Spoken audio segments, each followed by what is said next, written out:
Hello listeners, Jordan here. I just want to let you know that you can listen to Nighttime early and ad-free on Amazon Music. Include it with Prime.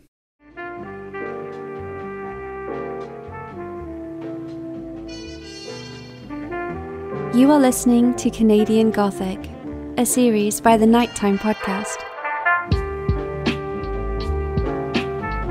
Hello listeners. This episode is going to take us back to the early 90s and to a small town in Saskatchewan. Martensville, Saskatchewan promised its nearly 3,000 residents a quiet and affordable place to raise a family. And that offer may have been true, but for a time, in the early 90s, Martinsville became one of the last places you'd want you or your children associated with. What starts off with allegations of a sexual assault against a child slowly transforms into a belief a satanic cult made up of pedophiles had infiltrated the local police force and were using a local daycare as a hunting ground for their demonic lust for children. If you're unfamiliar with this story, buckle up. Tonight, in this episode, Madelayne Klein and I are going to discuss Martinsville, Saskatchewan's Satanic Sex Scandal. Good evening. People in Martinsville, Saskatchewan came together today hoping to find some reassurance, some comfort, or some kind of explanation. They listened to the mayor and the police chief talk about a distressing case. Local police officers and the operators of a daycare center were charged yesterday, accused of the physical and sexual abuse of as many as 30 small children. 170 charges in all.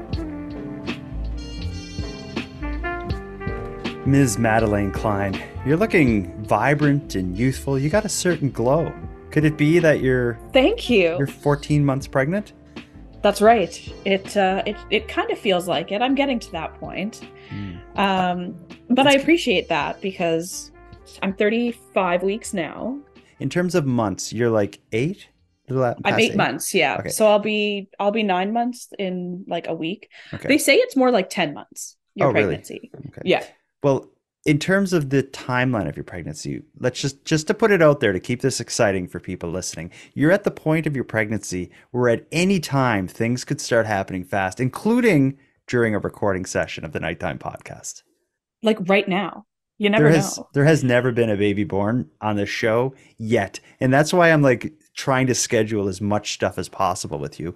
I'm just trying to put the odds in my favor. I won't lie. That's ever since I got pregnant, I'm like, what if my water breaks while we're streaming? Like, do I say something? Do I text you? Just keep the camera running? Just keep it going. Let's hope that never happens. For real. Right.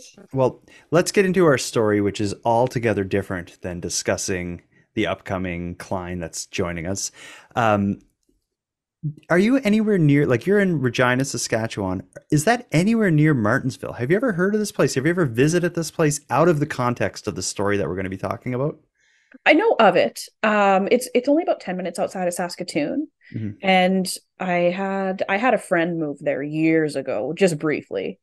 And I think that's actually the first time I'd heard of it. It's just like a little suburb, if you will. Mm-hmm.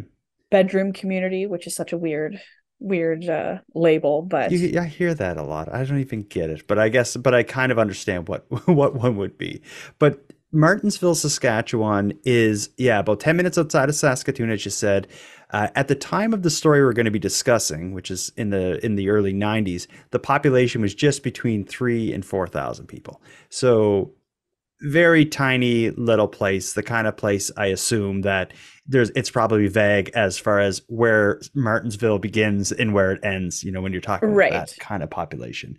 The story that we're going to be discussing, again, which takes place in Martinsville, Saskatchewan, is one of Canada's best examples of an incident of satanic panic.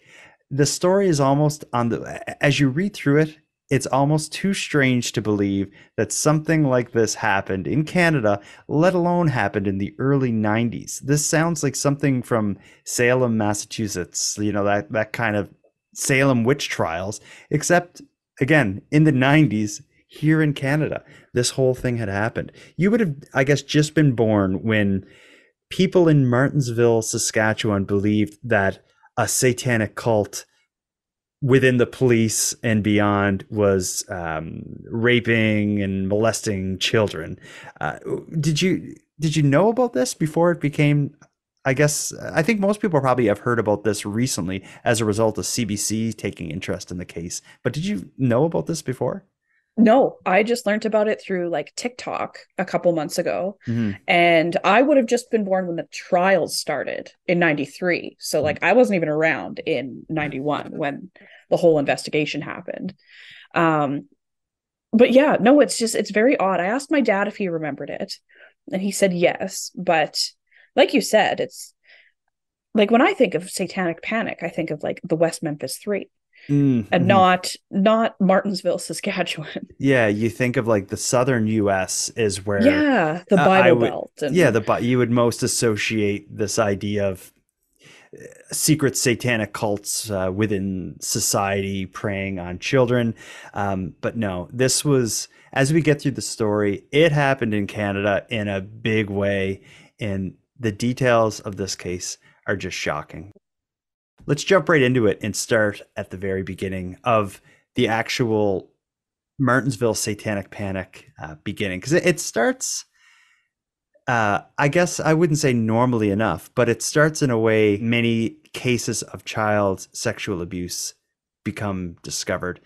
Do you want to tell the story about what led to one family in particular suspecting that their child had been, I guess, touched inappropriately?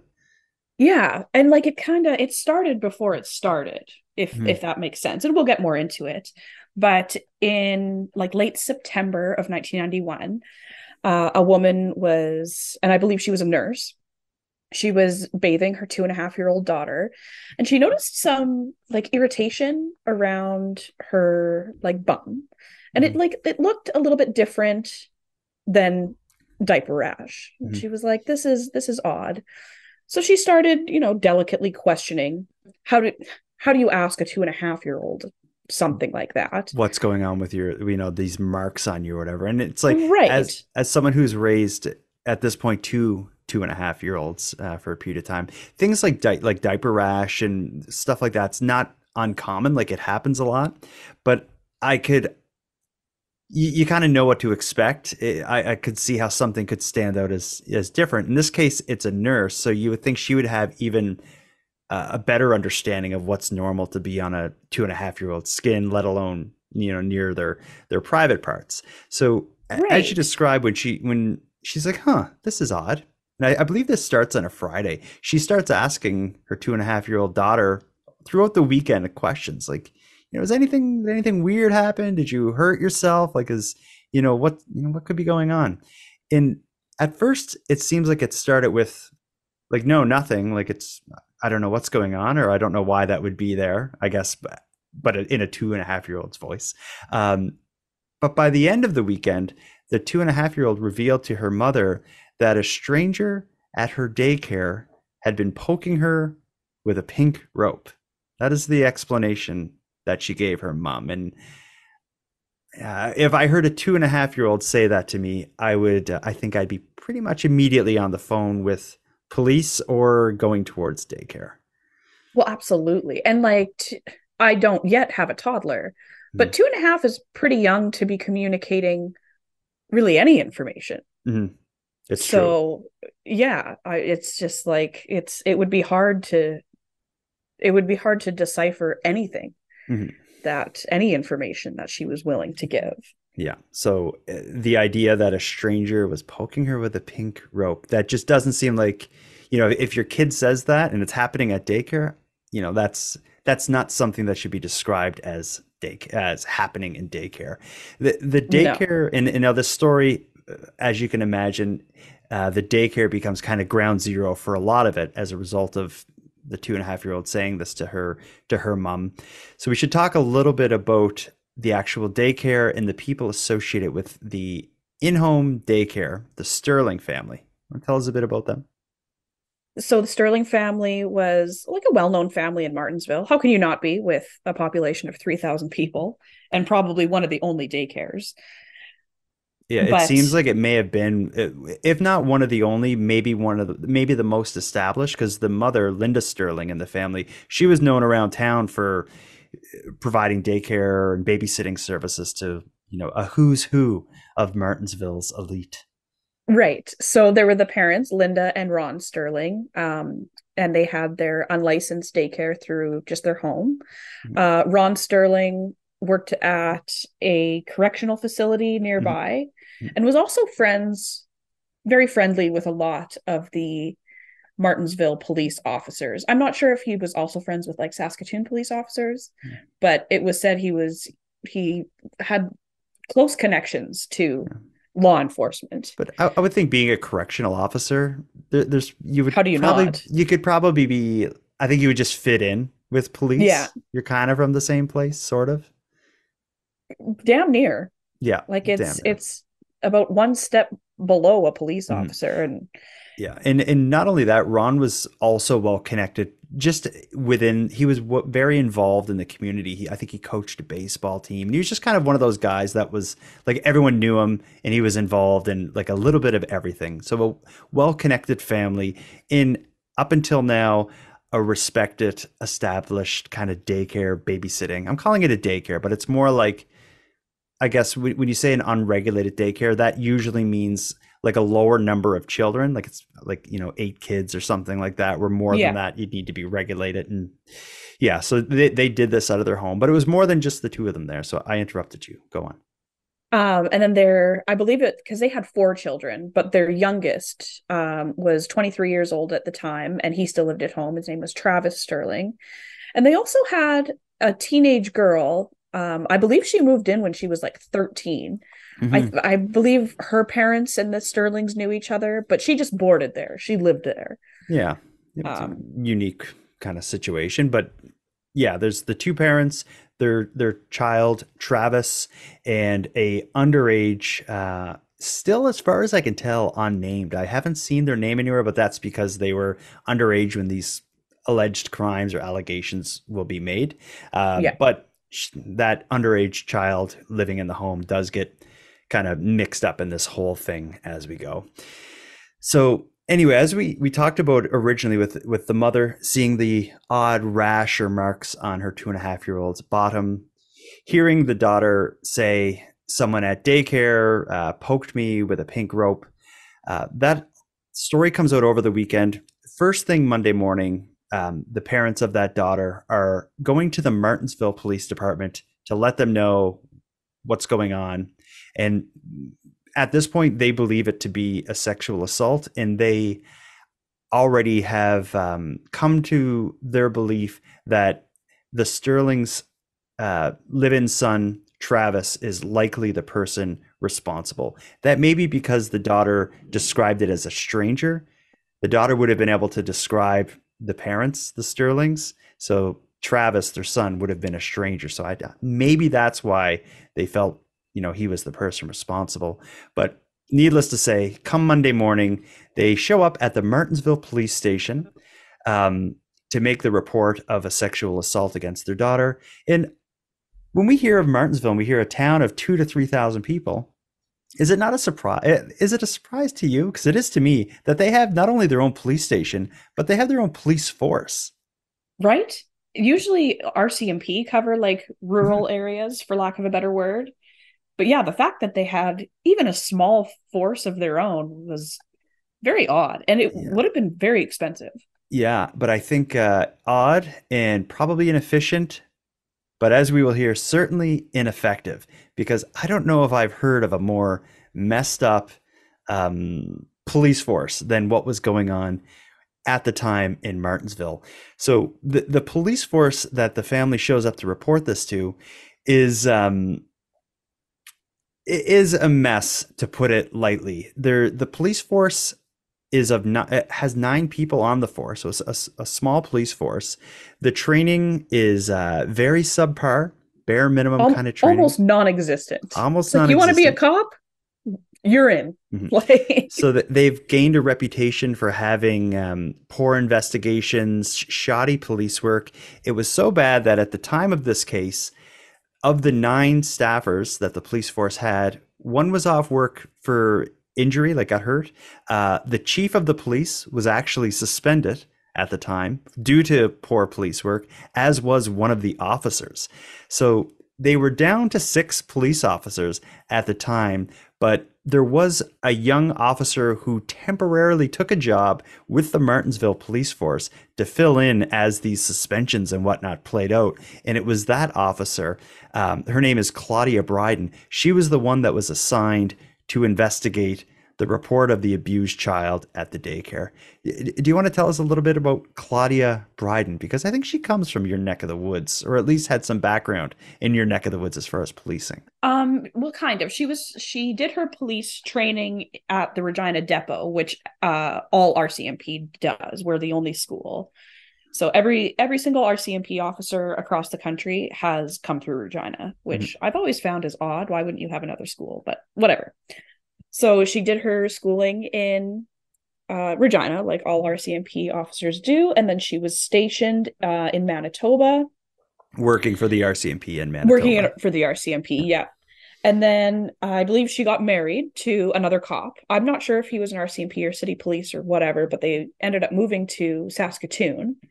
So I'm not sure if he was city police or RCMP there, but they ended up in Saskatoon.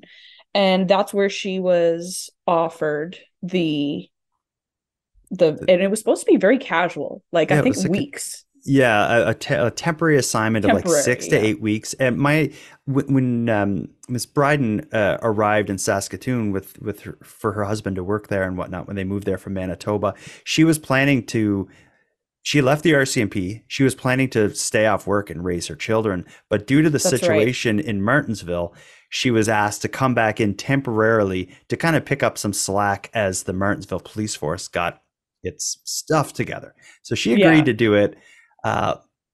Had she had known that this 6 or 8 week assignment would lead to her being talked about among satanic panic circles for, I'm thinking, probably forever, she maybe wouldn't have taken that job. But she could have never imagined her 6 to 8 week stay would turn into this. And she was really young. She was like 32. When you look at video and pictures, like contemporary video and news footage from when this happened in the 90s, she just looks like a kid. You see her walking with like a blazer on, walking to the police station with the news, trying to talk to her. Yeah, she just looks like a child doing this. But little would she know that she's about to take the lead on an investigation that'll involve arrests of police chiefs, community members, allegations of satanic cults planning to raid this town. Like, she is going to get drawn into some of the most insane X-Files sounding stuff imaginable.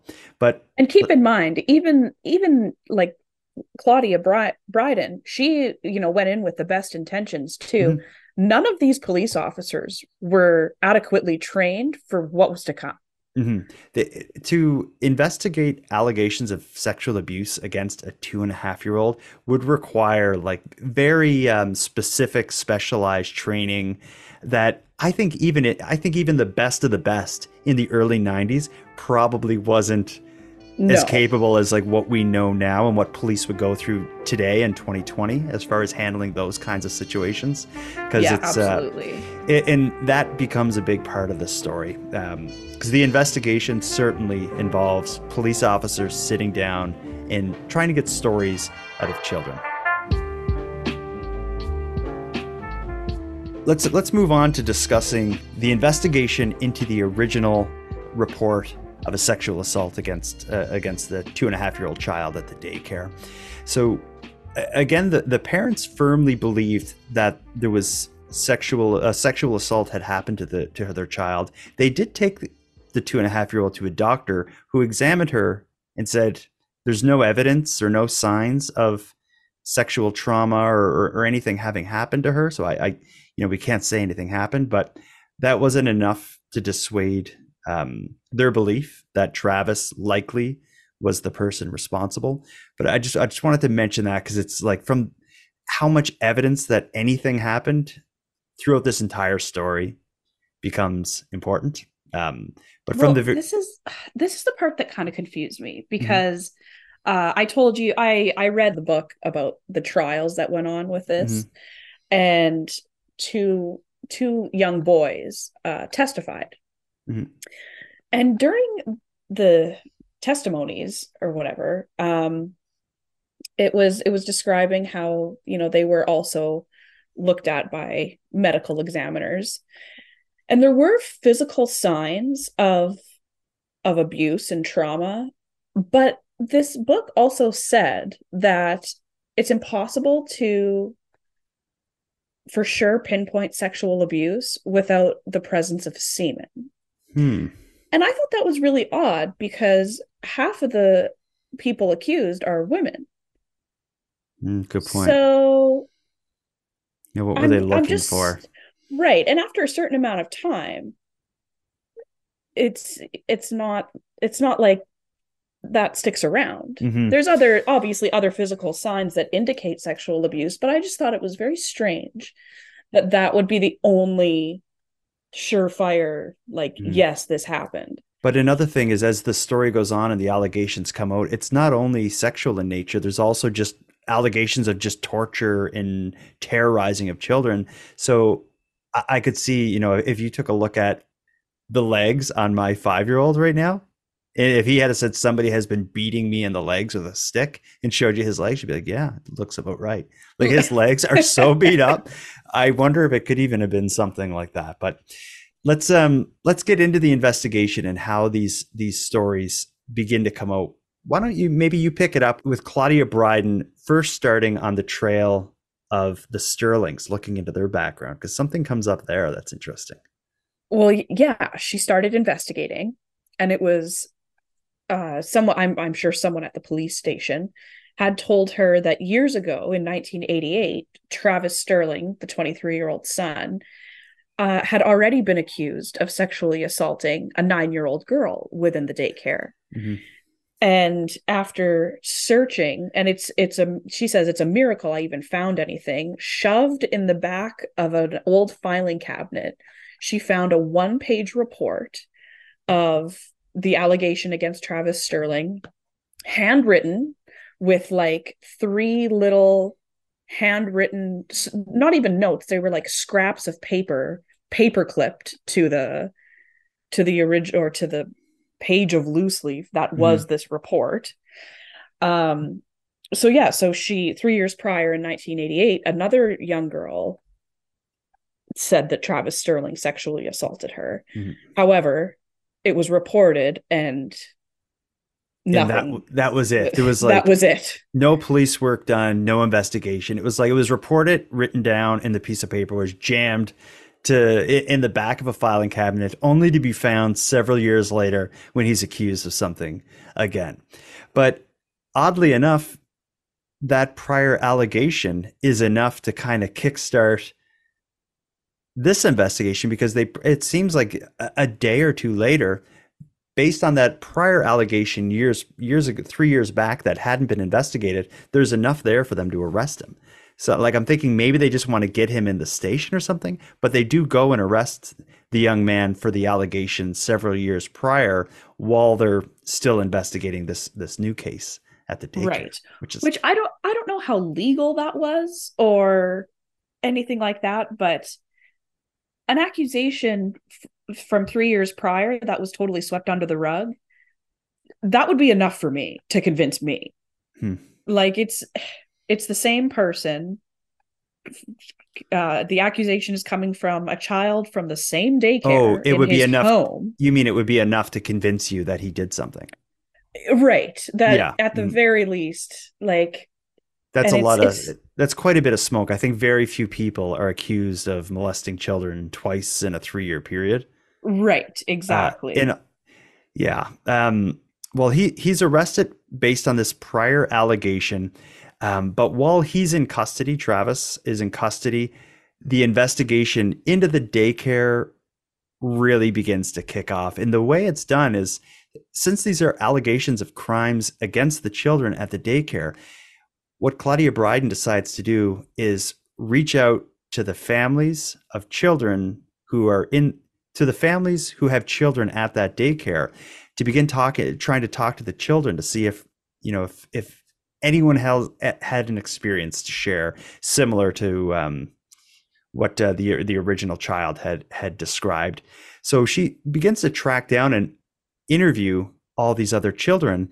And for one, as the interviews are happening, she's not getting any information. No one is really telling her anything illegal or suspicious had happened. Like, it's, she's not getting any information, but at the same time, she's spreading the message inadvertently to all these families that we're investigating something serious happening at your daycare. And I'll tell you, like, as someone who used a daycare, if I get a call from the police wanting to talk to my kid about something that happened at the daycare, I wouldn't sleep until it was settled. Like, I would be flipping out.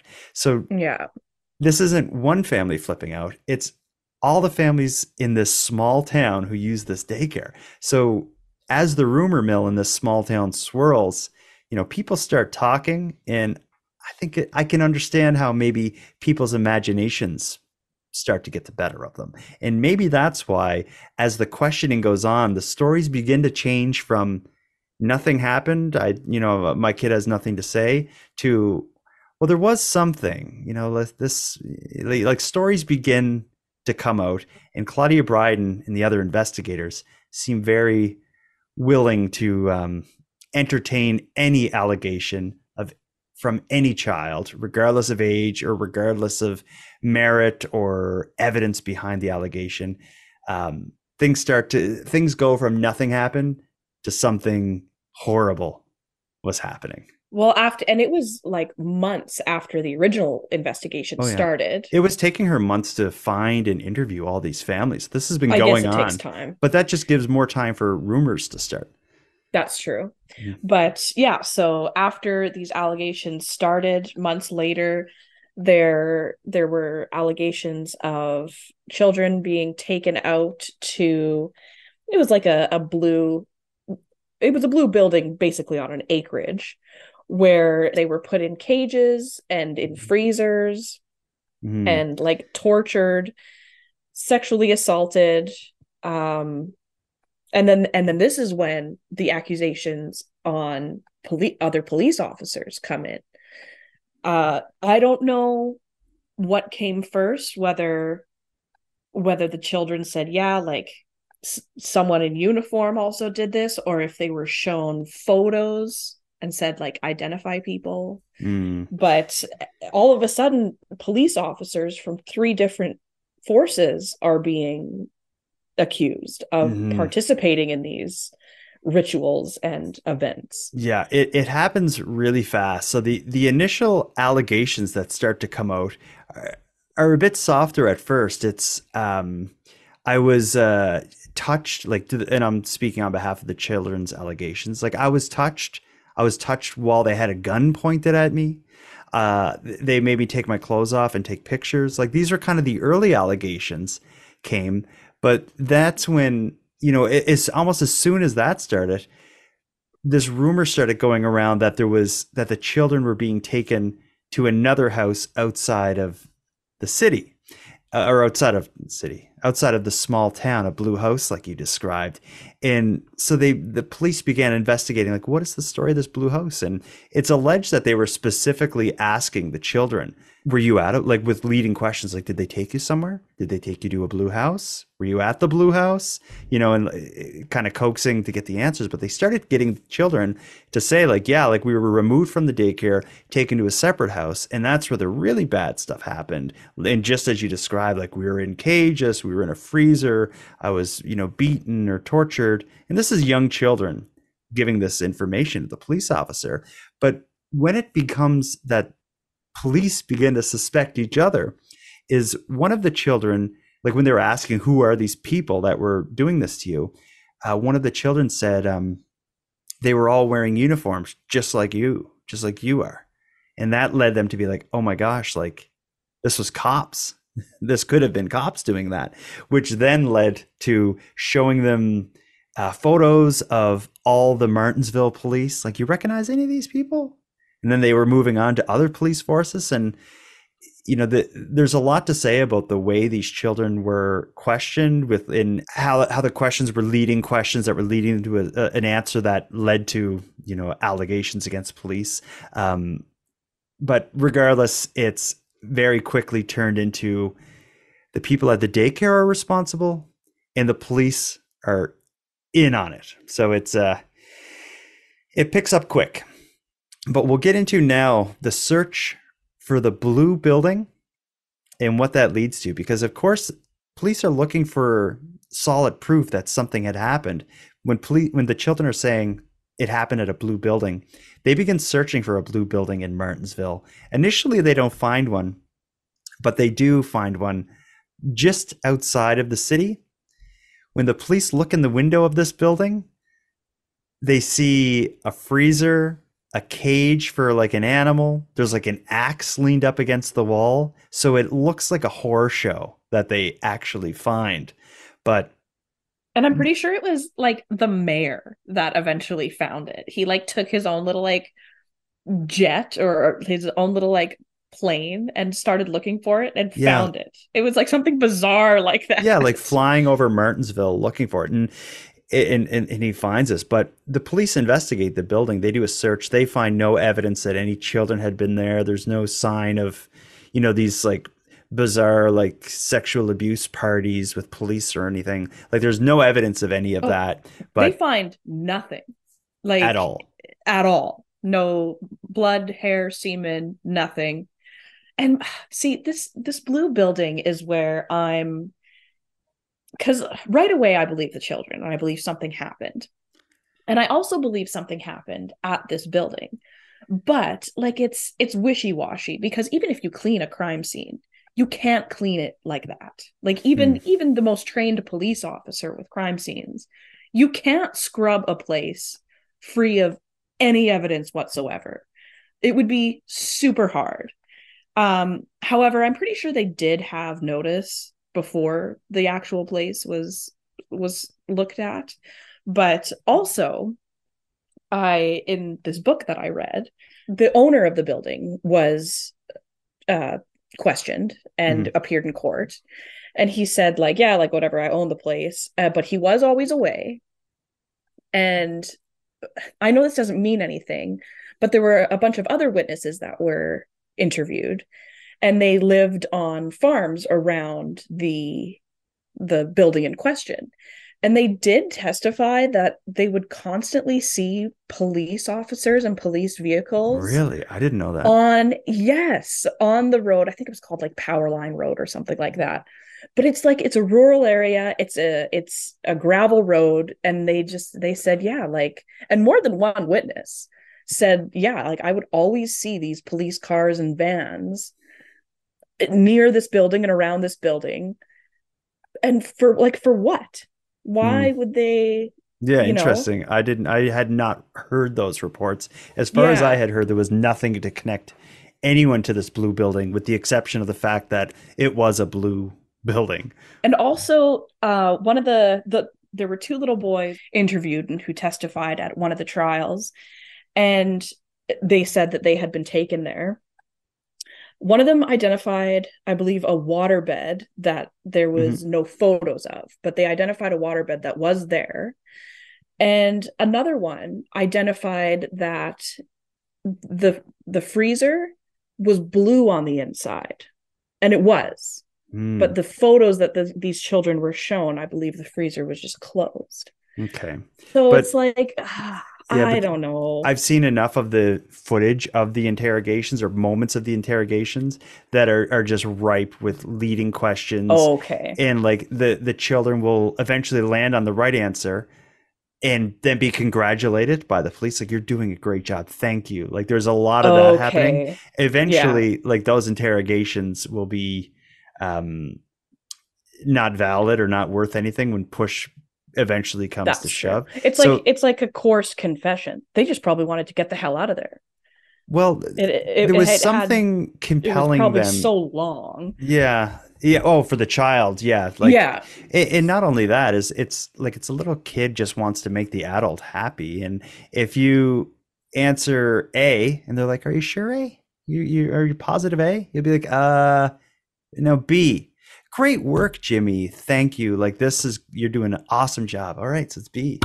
Like, and I think that's a lot of like what's happening. And it would be so easy. Like, I have kids. It's so easy to manipulate them if you want to. Oh, okay. Well, and do you think your opinion.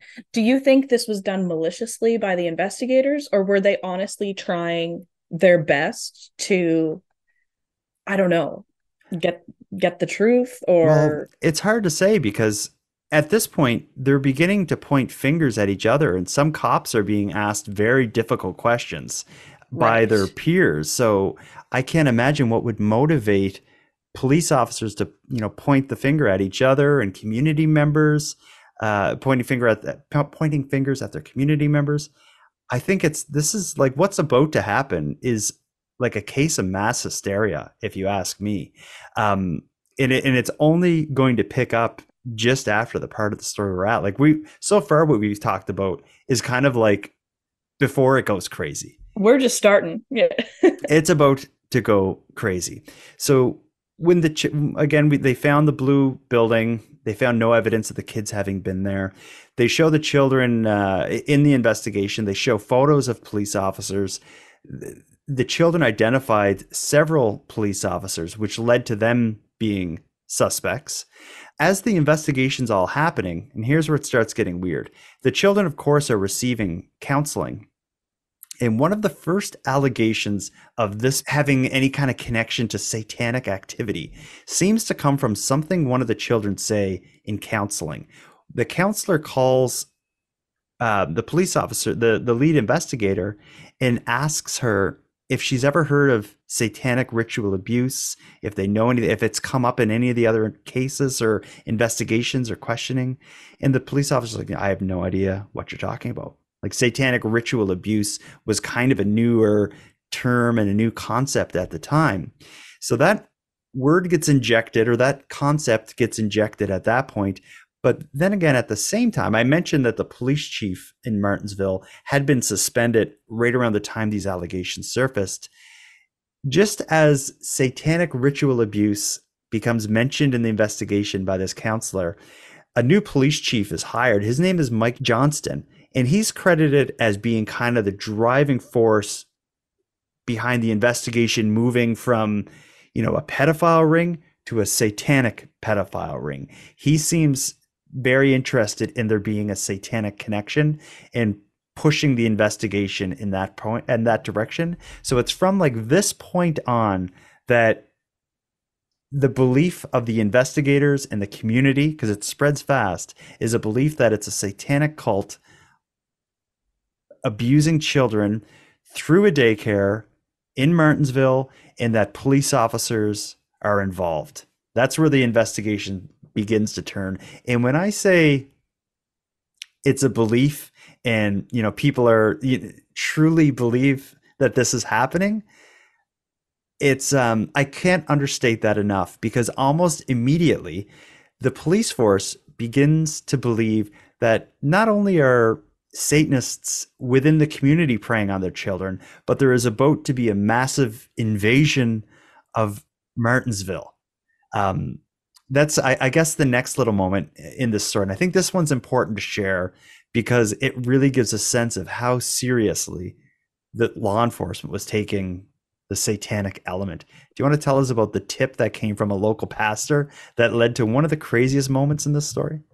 Well, then I don't mean to laugh, but How can you not?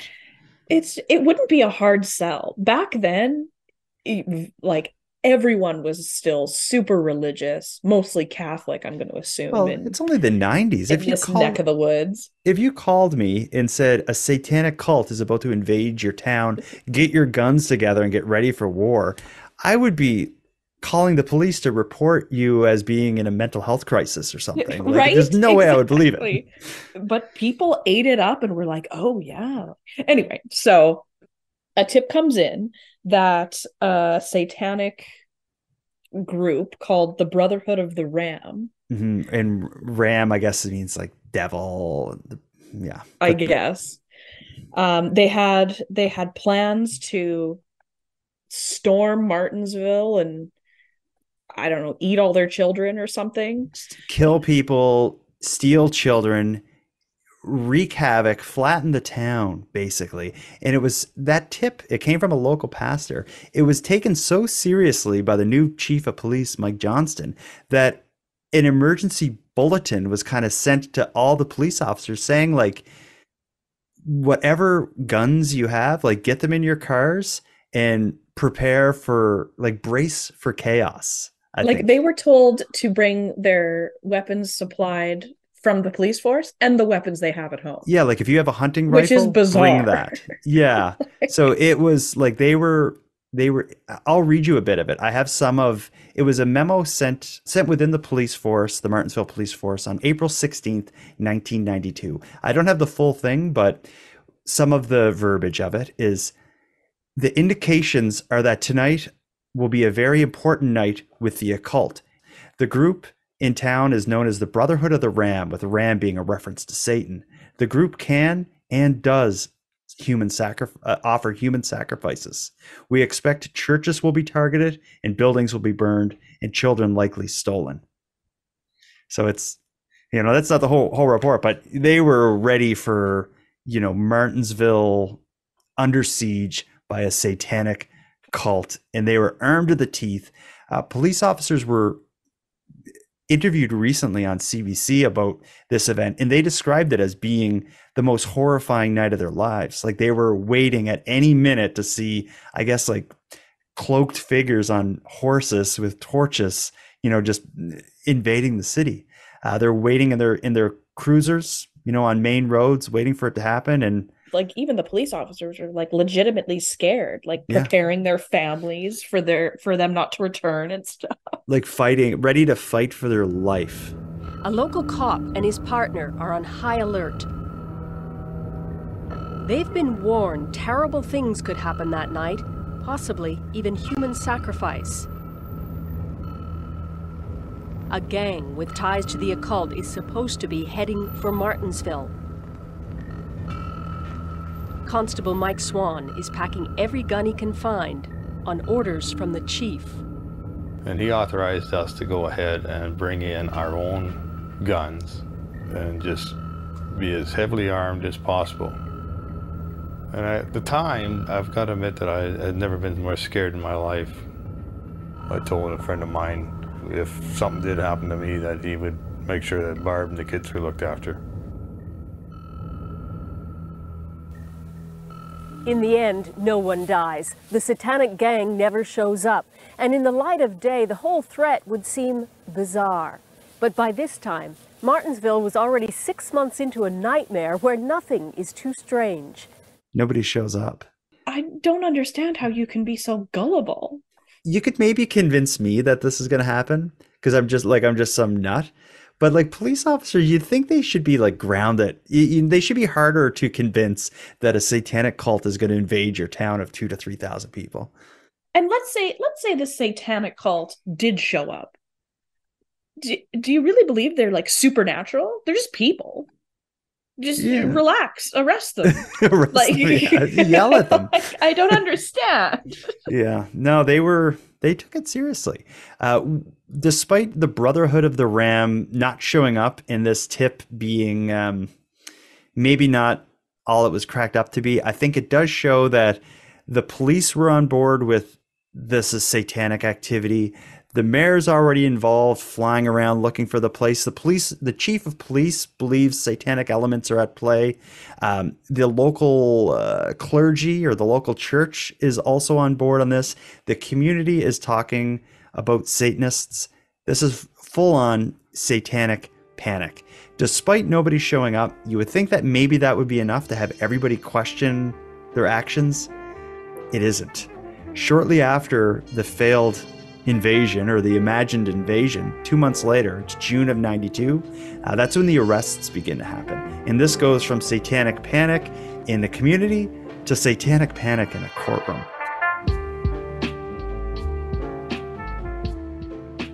June of 1992 is when the arrests first are made. It's 9 arrests made within a short, I think it's over the period of a day and a half, these 9 arrests are made.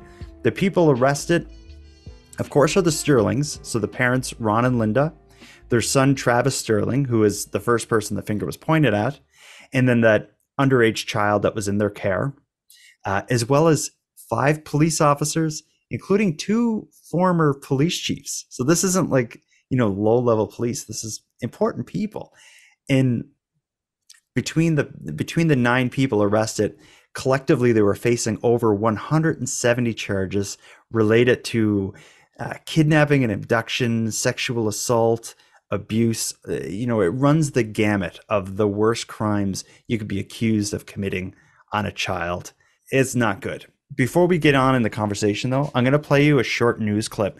I found the news clip of when, shortly after the arrests were made, the mayor of Martinsville and the chief of police held a sort of press conference in this small building that was, I guess, their town hall, where they addressed the community and explain, what is going on. CBC was there to film it, and it's pretty eye-opening. Listen to this. They were horrified by what they'd heard, reeling from the scale of the charges of abuse. But today, the people of Martinsville came looking for answers. It hurts, like I'm a mom, and it really, your mind goes wild, you think of the worst things, but answers are being done. It's getting better. Answers from their police chief and their mayor. It's hard to believe this morning that there will be a better day, but I assure you there will be a better day. The good news is that we've caught something, we found it, and we're going to deal with it. But the gloom won't lift easily. The police say over a period of 3 years, the children at this daycare center, some of the youngest children in town, were abused by some of the most trusted people in this town. 7 police officers and the family who ran the center. One charge alleges that a little boy was drugged, suffocated with a pillowcase, then beaten with an axe handle. There were other charges of sexual assault. 6 of those charged were hustled out of a police van and into court this morning. Their bail hearing is scheduled for tomorrow. The trials could take months, and the townspeople will be watching closely. It's going to be a long, drawn-out affair. There's probably going to be some very bad feelings here over the next little while amongst people. It's going to take time. Time to trust the police again. You have to gain the confidence of the people, so they have to see results. If they don't see results, they won't have confidence. Would that be difficult? I would think it would be difficult, yes. As the people of Martinsville struggle to explain what they're hearing, some have suggested the influence of satanic cults. There have been relentless rumors of strange activities and suspicious fires. If everything finally calms down, I think we can get back to business and have ourselves a nice little town here. But as they left the meeting, townspeople agreed they won't have their nice little town until they have more answers and action. It seems too weird to be true. Like that news clip, I don't know how anyone had missed that. I asked my dad about this. He had never heard of this story. He would have been, following the news. And my dad's someone who was kind of like interested in crime stories. He had never heard of this. But I guess that news clip just gives you a sense of, even without the satanic stuff at the end, still the idea that a daycare is like brutalizing and molesting these kids and a bunch of police officers are involved. Like that's a huge allegation. And like you would assume it would be national news, especially with cops involved. Mm-hmm. But across multiple police forces too, because that's the thing. It's not like I think a couple of them were Martinsville police officers that were arrested, but there's like one of the guys is like just this random cop from Saskatoon who has no connection to Martinsville that ends up getting arrested. We'll get into that. And like one from RCMP or whatever. Yeah, just unrelated. It's just literally, it seemed like some of the people that were arrested, the only evidence was that their picture was on a piece of paper of a bunch of cops and a kid was like, yeah, I recognize him. And that's like we're talking about cops in the 90s. They all looked the same. Yeah, they all got the mustache, same right? mustache. And probably, and they're probably, I wonder if the photos of them in uniform. Here's another thing. If the police were doing this, why would they wear their uniforms to commit the crimes? I wonder if anyone said, like, could it be that? But, and here we go. Where, I know. But, like, the way I think of it is, if the cops are involved, they're all going to cover for each other. And especially with Ron Sterling's connection with the police, it's a little dicey. I don't put anything past a cop. what you just said is one of the main kind of defenses, and actually not defense, one of the main prosecutory allegations is the fact that there's no evidence for a lot of these cases is proof that whoever was responsible would have had access to the evidence, like a cop. That's right. Yeah. So let's go through the trials. I'll start with the first one. The first trial is for the young offender. That is the young woman who was 16 at the time, I believe, when the crimes were alleged to have committed. This woman lived with the Sterling family. She was charged with sexual assault, unlawful confinement, and threatening to use a gun while committing a sexual assault. The only direct evidence against her presented at the trial was testimony of two young boys, and probably the two you're mentioning, a 9-year-old and an 11-year-old, pointed the finger at her and said she was involved. She ended up in her trial being found guilty, convicted of 7 out of 10 charges against her, and received a sentence of 2 years in prison. I don't know. That's the trial I read in full, and the boys, their stories were pretty legit. Like, really? Yeah, it was pretty graphic. Their testimony. I don't know as much about it was sad, but yeah, I don't know as much about the allegations against her, because with her being underage, so much of it was kind of like hidden away, even her name. Yeah. But in reading the book, as you're reading the story of the prosecution against her and the case against her, did you feel like she could have been involved? Oh yeah. Really? With the way that, and mind you, it was actually very interesting because they had a bunch of experts testify as well. Of course. But like, children can be led, but they couldn't keep up with a lie. Mm-hmm. Like, their stories, the two boys that told their stories, not much changed. Mm-hmm. Like, it was pretty consistent. They both had very similar stories when it came to her, and it was, I don't understand where, even if these boys were led through in the investigations or interrogations, even if they were led with questions, they couldn't make up and keep their story straight if it wasn't true. It was convincing to me, at least. Mind you, I have no credentials. Mm-hmm. But yeah, even the witnesses, the expert witnesses said, like, yeah, like, children can be led and manipulated, but they can't keep up a lie like this, especially at such a young age. Mm-hmm. So yeah, one thing we should have mentioned I didn't get into is this. There was an RCMP task force who was tasked with kind of reinvestigating the cases, and this is just before it was all going to court. They basically had a team of RCMP officers look at all the evidence related to the 9 arrests. The task force recommended dropping the charges against everybody and said that the interrogations and the investigation was so flawed that it's never, it's not going to stand up in court. The prosecution's office didn't take their advice and went ahead anyway. So as you said, there are some people who would believe that the children's story, that it would be hard for the children to make up and stick with a made up story. The RCMP task force that investigated the investigation thought that for whatever reason it was flawed enough that it shouldn't actually get into a courtroom.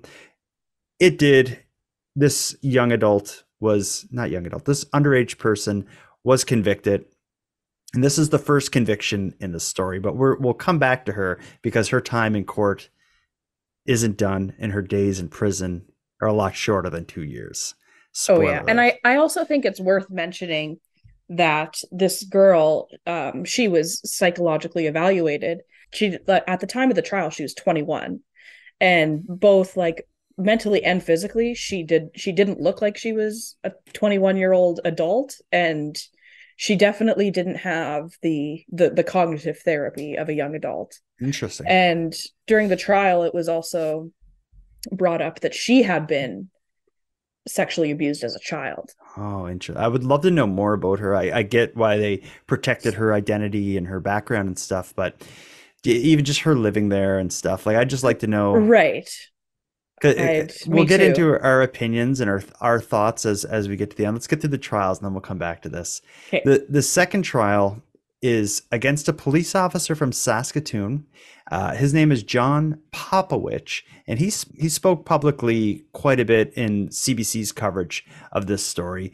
He was accused of sexually assaulting 2 boys, locking them in freezers, drawing their blood for whatever reason, I guess Satan stuff, and raping them. His defense, quite simply, is that the evidence against him was the boys' statements and them picking him up from pointing out his picture on a board or whatever. His defense is like, I didn't do it. It didn't happen. In fact, I think I've only ever even been to Martinsville once. I think I stopped for gas there. So his defense is like nothing to do with this case or that community. I was there once in my life. The prosecutors, and this I mentioned this earlier, the prosecutors, to overcome the lack of physical evidence, their argument is that the lack of physical evidence is proof that police officers were involved. The kids said it, so it happened. Where's the proof? Someone got rid of it, and the only person in a position to get rid of it is a police officer like John Popovich. Am I a good prosecutor? Yeah, you are. Yeah, well, not good enough because, actually, it wasn't really the prosecutors that kind of fumbled this case or prevented a conviction being levied against Popovich. At one point during the trial, the accusers, the children, were asked to pick out Popovich from the crowd. I think they did a live lineup. They had like a group of people stand up, and they couldn't pick him out. Like, I don't know which one it is.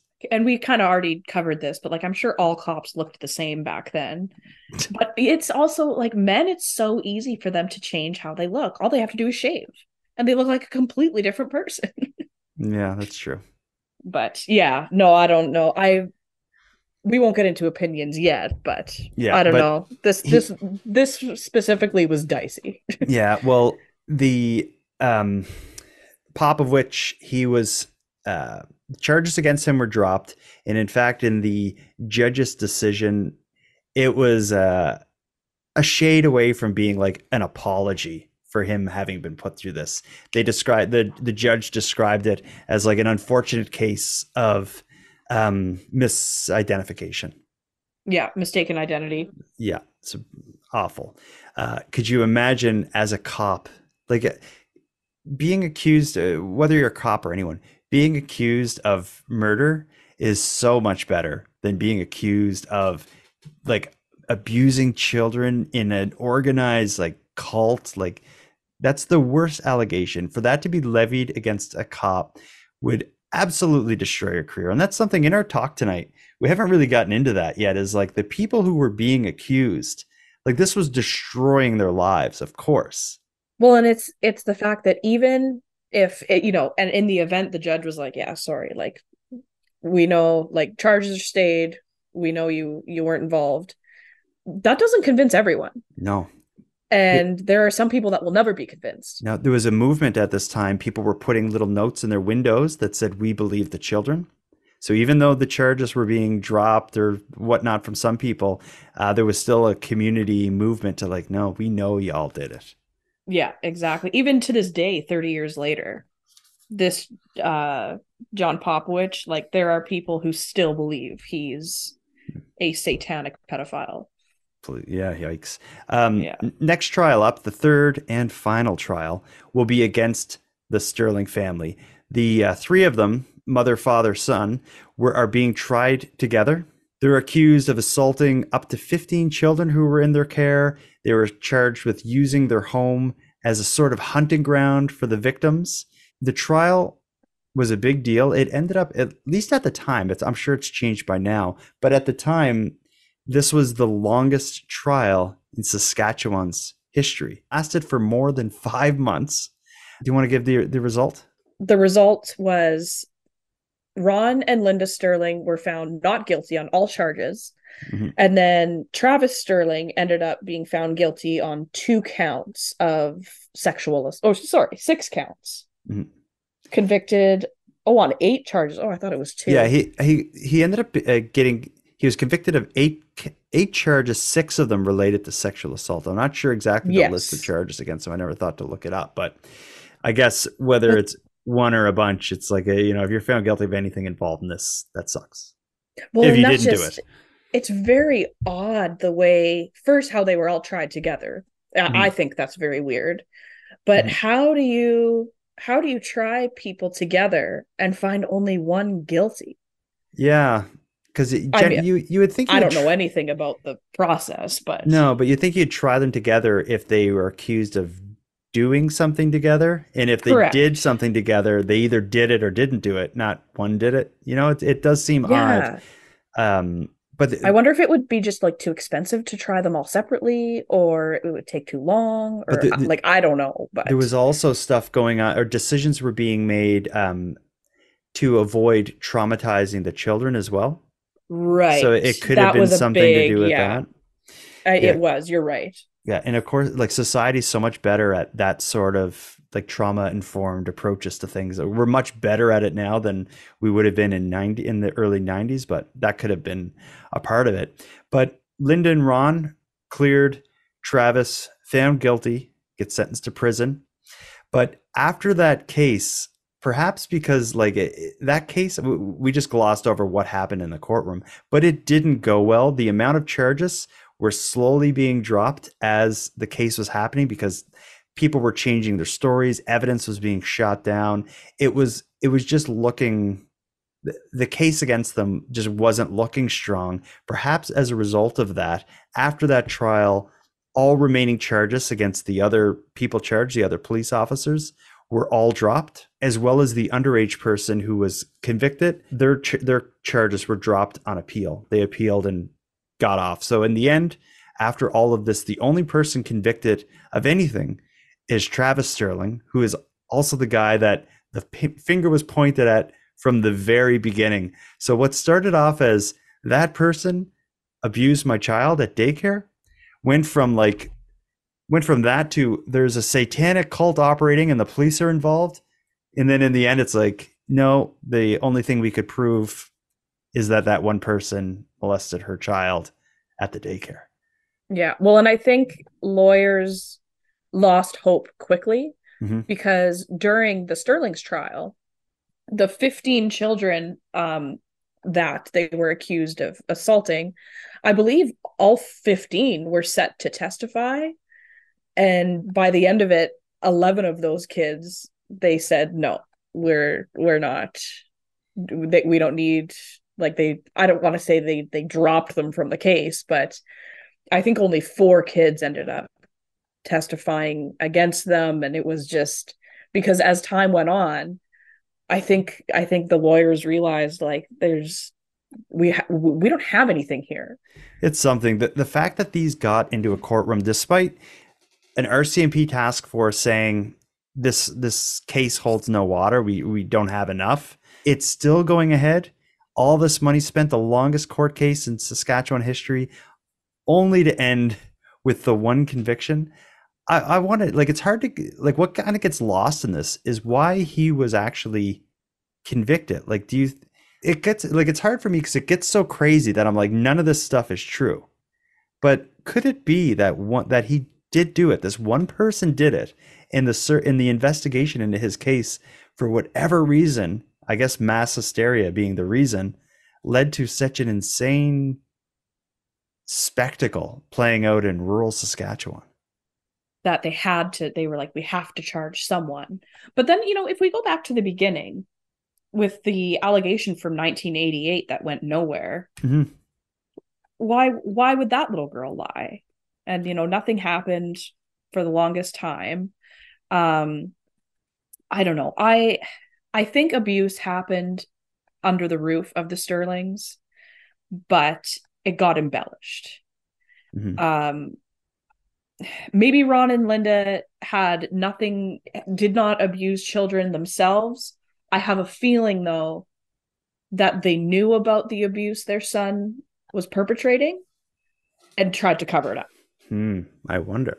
That's just my opinion, obviously. Yeah. But I think it's like, I can understand that opinion, but I just think, given how nuts the whole story gets with all the satanic sex stuff. Oh, yeah. It's easy to discount every bit of it. But at the heart of it, it starts with a nurse talking to her 2.5-year-old daughter, believed that she was abused. It turned out that the person that she thought did it was also accused of abusing someone else like 2 or 3 years earlier.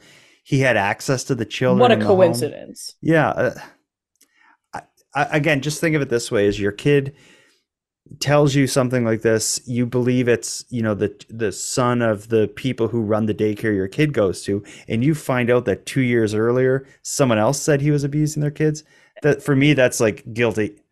Yeah, exactly. You would be like, no trial needed. I'm convinced. So I was. Yeah, I think the tragedy in this, and there's so many tragedies in this story. Like, it's literally no one wins. There is no winner. How did a tip from a pastor came in and all hell broke loose? No pun.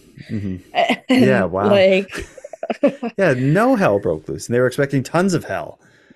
Right? And and then that kind of discounted other stories, and of course most good parents, they want to believe their child, and they want justice for their child. And even if it means coercing a false information out of them. Yeah, but you trust the police, though. If the police are investigating and talking to my kid, I think this case in Martinsville is a great example, just a great example of why police work needs to be done properly, with care, using best practices. There needs to be checks and balances, because a lot of this stinks of somebody had a crazy idea and everyone else was just going along with it. And despite, if anyone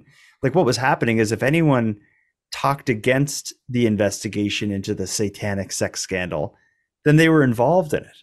Like if exactly one cop became a suspect because he asked another cop just casually, like, I've heard about the Martensville sex scandal. Like, what's going on over there? And then a report was made, like, he showed an interest in the case. And very shortly after, he was like hooked up to like a lie detector, and he was, so it's when the ball gets rolling in that direction, it'd be very hard to stop it. I just get the hell out of town. Well, in this case, it's very funny, just the way I looked at it, because I was on Claudia Bryden's side, who is a cop. But and so it's so funny because I'm usually not on the cop's side, but then there's also other police officers that are involved that I was like, oh, they did it. So it's like, are you with the police or are you against them? Yeah. In Claudia Bryden's defense, she was the police officer who was new to the force, temporarily was assigned this case. Very early on, she was asking, like, should we go to the RCMP and like get support and get like specialized people to help with this?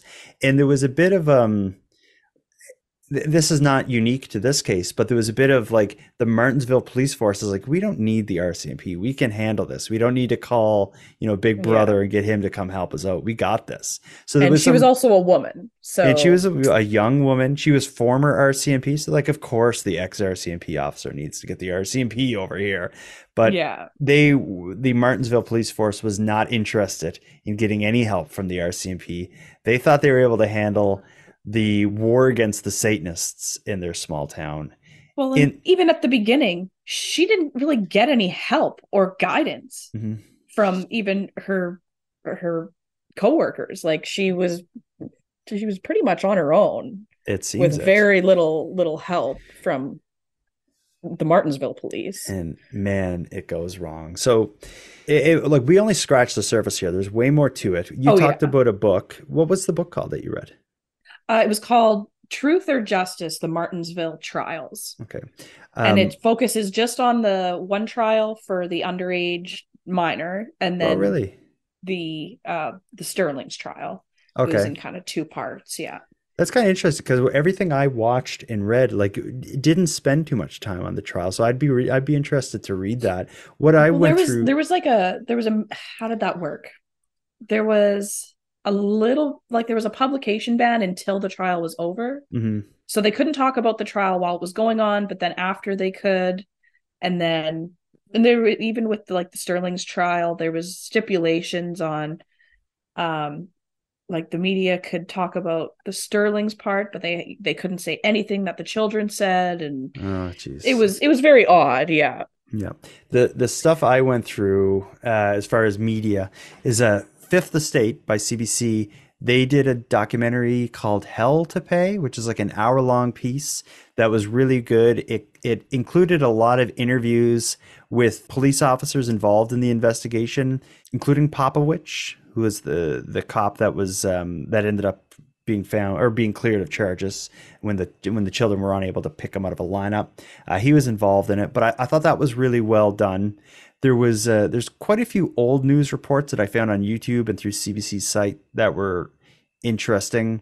CBC did a podcast called Satanic Panic, Uncover Satanic Panic, I think. Maybe 6 or 7 parts. I thought it was good, but not as good as the Fifth Estate episode. The Fifth Estate episode, it was one part, and it just, like, it got down to, I don't want to, like, the facts. It was just like the basic, what happened. This is what happened. It just this went is with essentially as told by the people involved. Exactly. Yeah. Mm-hmm. But I listened to the podcast as well, and it was fine, but a lot of fluff. Yeah, I would say if someone wants to learn more about this, I'd say go on YouTube and watch the Hell to Pay Fifth Estate episode. Yeah, that'll get you a lot more. The stuff that we didn't spend too much time on was the inner workings of the police pointing fingers at each other. There's a lot to that. There's a lot to be said about the families that were accused or being suspected having to live in that community while awaiting trial. The children of the people accused being at school and everyone knowing that everyone believing that their parents are members of a satanic sex cult with children. Like actually the ones accused, like the Sterlings, they were told to get the hell out. Like they couldn't even be in Martinsville. You wouldn't need to tell me. Right. I'm already out. Like, I'm not a witch, because this does have so many mirrors to, like, or some of this has so many similarities with kind of like a witch hunt. It was a witch hunt. Yeah. And there was nothing. Yeah. If you were unfortunate enough to have the investigation point at you for whatever reason, it seems like there's nothing you could say or do. If you didn't know anything, you were hiding it. If you asked a question, you were snooping for information because you were involved. If there was no evidence to show you did it, it's probably because you destroyed it. It's just like once that train was rolling, if you got in its path, you're getting labeled a sexual predator, child, Satanist. Totally. And it's just like, it's so hard to, because you want to believe the children, and you don't want to think that anything like this could ever happen, or anyone could ever embellish this or lead a child to tell you something that didn't happen happened. But here we are. Here we are. Exactly. Well, let's wrap this one up. Madelayne, there are so many dark stories that kind of not get swept under the rug, but just go unnoticed. This is one of them. Saskatchewan is a strange place. Oh, that is the understatement of the year.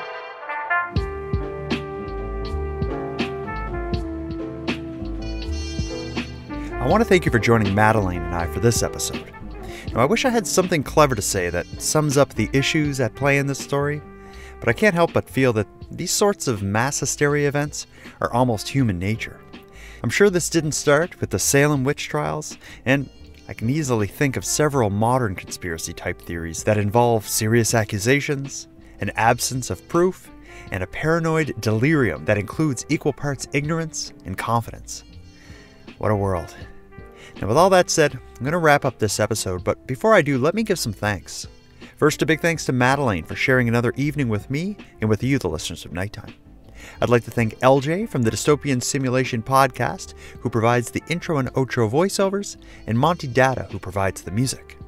And then lastly, but most importantly, I have a massive thank you to each and every one of you listening to Nighttime, as without your interest and your support, this show would be as pointless as it would be impossible.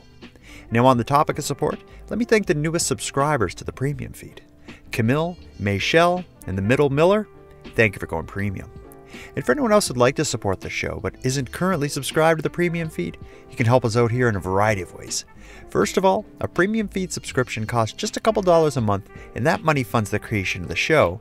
But perhaps more attractive than that, the premium feed gives you access to the episodes 2 days early, gives them to you ad-free, and gives you access to a full back catalog of Nighttime episodes.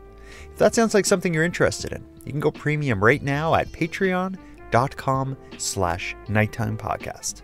And even if you don't want to go premium, you can still help this show grow by simply sharing this episode on social media and letting all your like-minded friends know about our discussions surrounding the Martinsville Satanic Sex Scandal.